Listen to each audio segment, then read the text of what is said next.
on peut dire que la culture morbihanaise était vraiment une culture d'entrepreneurs. Cairn, avec Sylvadec, nous avons décidé de monter ce projet collectif Euliad Environnement. C'est un mariage de compétences et de valeurs. Je suis heureux de voir que les gens disent mais on ne pensait pas qu'on avait ça sur notre territoire, on ne pensait pas que c'était que quand je mettais une bouteille de shampoing dans mon bac jaune, que ça pouvait finir comme ça.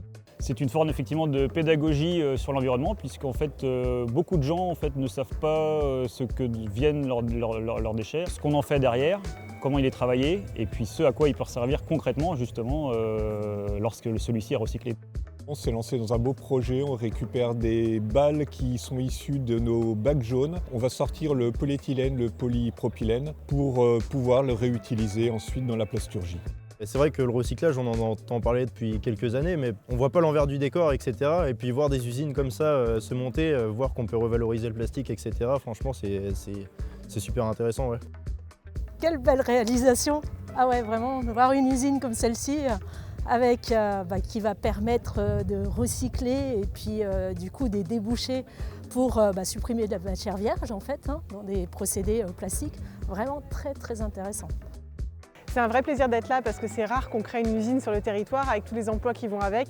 Et donc comme nous l'avons toujours fait depuis 20 ans, nous continuerons à accompagner cette belle aventure. Je viens de Michelin, j'ai fait 30 ans, carrière de 30 ans chez Michelin. Passer des produits comme ça plutôt que de les mettre vraiment dans des déchetteries à ciel ouvert, et voilà, si ça permet de faire baisser ce taux de déchets, c'est très bien.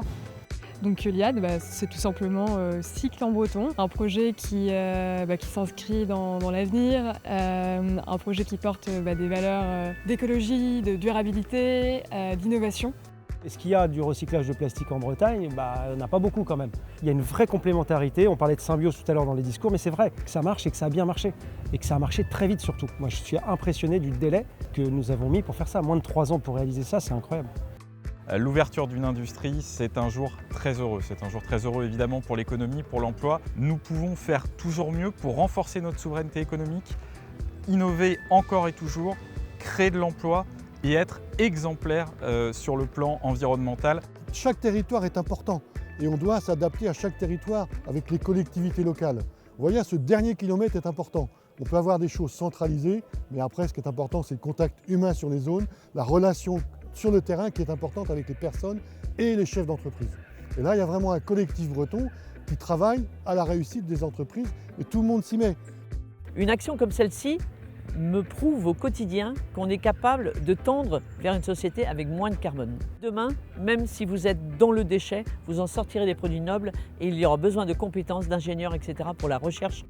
L'économie circulaire, c'est évidemment une manière de concilier les enjeux environnementaux et le développement économique. On sait que Sylvadec s'investit depuis 25 ans maintenant dans l'économie circulaire, dans les circuits courts et a cette préoccupation positive de l'environnement. Je suis très fière de voir qu'avec un déchet, on puisse aujourd'hui produire un produit noble. On comprend avec une visite comme celle-ci la nécessité de bien trier nos déchets plastiques.